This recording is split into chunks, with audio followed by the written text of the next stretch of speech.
Jumpa lagi di bincang singkat kesehatan Rumah Sakit Elia. Bersama saya sekarang ada Dr. Putri Witnis SPOG. Beliau dokter kandungan di Rumah Sakit Elia. Selamat siang, Dok. Selamat siang. Hari ini kita mau membahas sedikit ya, Dok, terkait penyakit-penyakit di kebidanan mungkin, terkait hipertensi dalam kehamilan nih, Dok.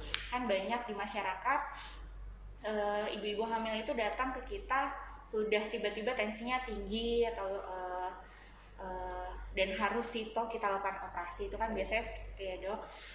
Bisa nggak sih, Dok, mungkin kita lebih terjelas itu hipertensi dalam kehamilan itu seperti apa?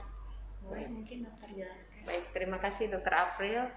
Seperti kita ketahui, untuk pertama kali yang kita pahami di sini adalah apa yang dimaksud dengan hipertensi itu sendiri. Hipertensi itu adalah tekanan darah tinggi kita yang apabila melebihi dari patokan normalnya lebih dari 140 untuk sistolnya atau tekanan darah di atasnya per 100 untuk di bagian bawahnya.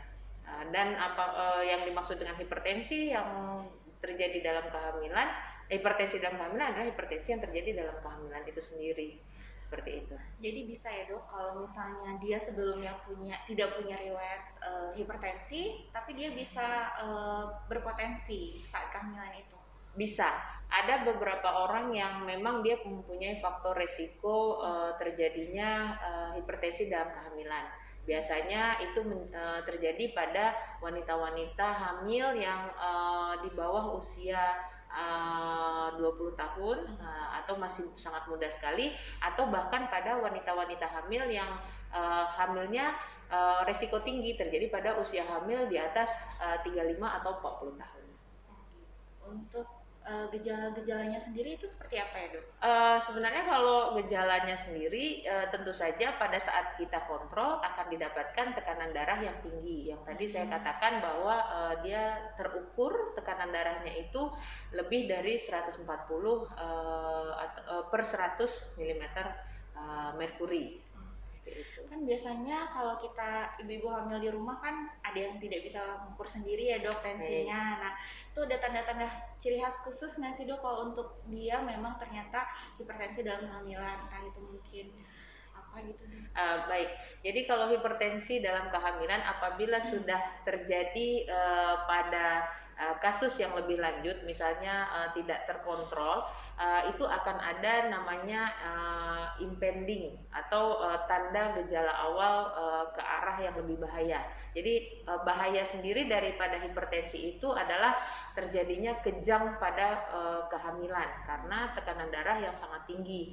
Nah, itu tanda gejala awal sebelum terjadinya kejang itu, atau yang kami sebut biasanya impending eclampsia. Itu ada 3 tandanya. Pertama, adanya nyeri kepala di bagian depan, terus kemudian adanya pandangan yang kabur terjadi secara tiba-tiba, kemudian adanya nyeri ulu hati, bahkan disertai dengan muntah-muntah di rumah. Nah, itu apabila itu sudah terjadi, disarankan untuk segera mencari pertolongan ke tenaga kesehatan terdekat. Jadi kalau untuk tindak lanjutnya sendiri, Dok, apakah bisa pasien dengan hipertensi kehamilan itu lahirnya normal atau memang harus kita lakukan operasi? Baik, jadi sebelum terjadi tanda bahaya yang tadi sudah kita bahas, untuk itulah makanya disarankan untuk ibu-ibu hamil melakukan ANC atau misalnya kontrol teratur di dalam kehamilan. Disarankan misalnya jadi bukan hanya USG tapi kontrol teratur ke bidan, misalnya untuk mengukur tensi secara berkala untuk setiap bulannya. Nah, jika sudah misalnya terdeteksi awal, jadi preeklamsi sendiri itu ada terbagi menjadi 2, ada yang namanya hipertensi ringan atau preeklamsia ringan dan preeklamsia berat yang kita ketahui. Itu patokannya di bawah 160 atau yang di atas 160 mm merkuri. Nah, kalau misalnya sudah terdeteksi pada awal preeklamsia ringan, disarankan untuk diberikan terapi obat antihipertensi secara teratur dan berkala.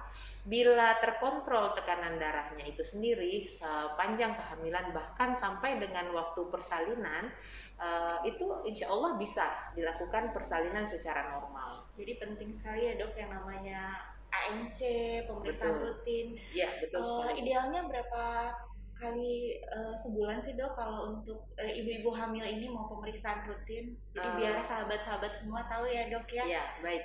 Jadi disarankan untuk para bunda untuk kontrol teratur itu setiap bulan memang.